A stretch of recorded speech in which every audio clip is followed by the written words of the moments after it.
What is important is that we acknowledge the fact that hip hop got its first female mogul of that era who sustained dominance for over a decade and treated her like she was a rookie. Hip hop is a man's world, and it's a world where black women are disrespected and erased.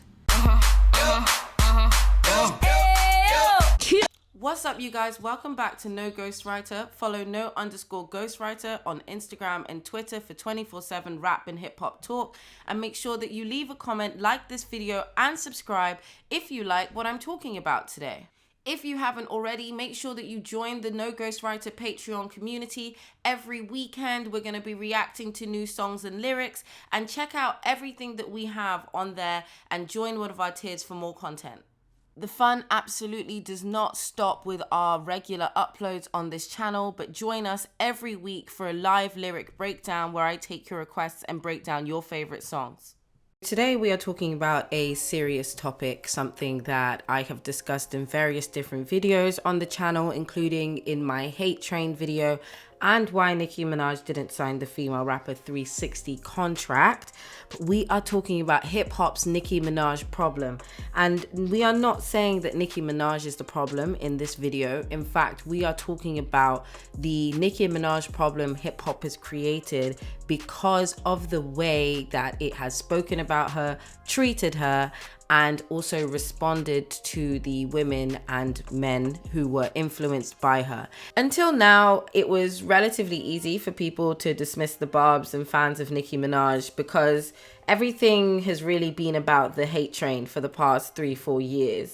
From 2020, people were able actually to start to witness the decline in quality of female rap music that was being pushed to the forefront, and also the decline in radio play of Nicki Minaj's music and the over rewarding of that same mediocre music by the music industry powers that be. I have a video on the channel on Nicki Minaj being blackballed from radio, and I give some historical examples of when people have been blackballed from radio just to show that it is a thing that historically exists. And then on top of that, I give the snippets that confirm that Nicki Minaj was being blackballed by radio DJs. Whether or not you have feelings on why she got blackballed, that's not the point. The point is you can be blackballed in this era. It has happened, and it has happened to Nicki Minaj. And she's also referenced that on the outro of Barbie Going Bad too. Lots of critical commentators on hip hop have finally started to recognize what the Barbz have been saying for years. Not only has there been a sustained agenda to erase Nicki Minaj, but there is an agenda to promote those who came before and after her in an attempt to minimize. So there's been a lot of discussion about the disrespect towards Nicki Minaj, a lot of discussion that Nicki, you know, needs to get her credit. She needs to get what she is due. And I thought now is a good time for us to actually discuss the Nicki Minaj problem that hip hop created, the origins, the symptoms, and then we'll get into some possible treatments. The way people are going through old Nicki Minaj content with such nostalgia and longing right now on TikTok, Instagram, YouTube, and so on, it's giving me toxic ex-boyfriend sending a future text. But after literal years of gaslighting, the Barbz are glad that people have finally woken up, and now we have the world's attention. We can actually discuss this Nicki Minaj problem that hip hop has created and how to solve it. Nicki has always stood one arm length apart from the industry and approached it in the footsteps of the moguls that came before her. And you can see that in all of her content from her come up era. She talks about herself in the context of the likes of Jay-Z, of the likes of 50 Cent. And in Nicki Minaj's view, you cannot negotiate the music industry and have the kind of money that Lil Wayne was touching if you approach it like a pawn. She knew that a bad contract was not going to set her up to be a hip hop mogul. And she said it in her own words that she wanted to be a hip hop mogul. So off the bat, When Nicki Minaj entered the music industry, when the world met her on her debut album, she had gotten there as an independent artist that had been able to achieve a slew of achievements, including making $1 million on a mixtape, managing to sell out shows across the country, gaining international recognition and acclaim, and getting features on her mixtapes that rivaled the industry's best LPs at the time. The presence of Nicki Minaj in the music industry, as I've said in multiple videos on this channel, was a threat and continues to be a threat. But what is important is that we acknowledge the fact that hip hop got its first female mogul of that era who sustained dominance for over a decade and treated her like she was a rookie for that entire time. In my view, Nicki Minaj was significantly influential for how the music industry itself worked. And I think she was an inspiration for A&Rs. I think she was an inspiration for music industry executives. And I think that that is proven if you look at the excitement that Irving Azoff had at the idea of managing Nicki Minaj. He manages huge artists like Travis Scott, and he was excited because he knows, as most people in the industry knows, that Nicki Minaj is the innovator. Nicki Minaj is the original source. So the chance to work with the OG creator is always going to be more coveted than the opportunity to work with her imitators or, you know, the people that she birthed.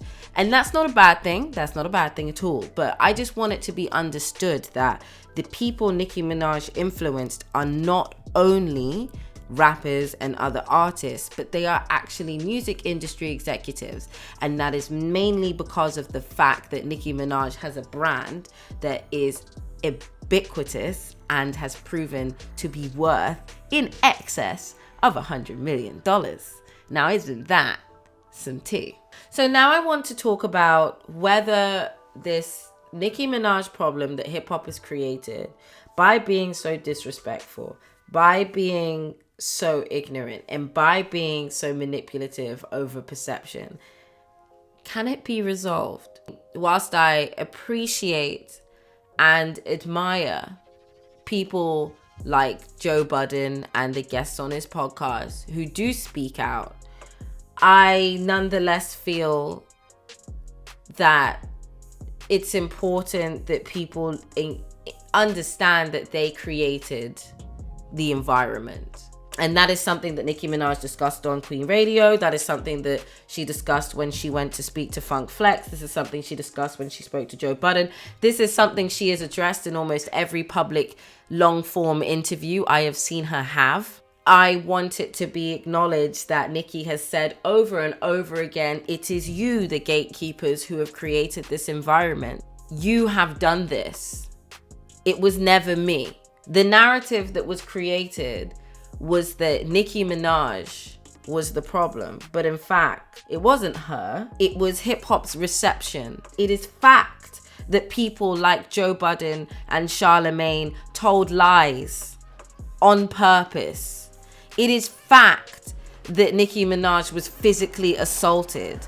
It is fact that these things happened. It is fact that radio DJs refused to play her music. It is fact.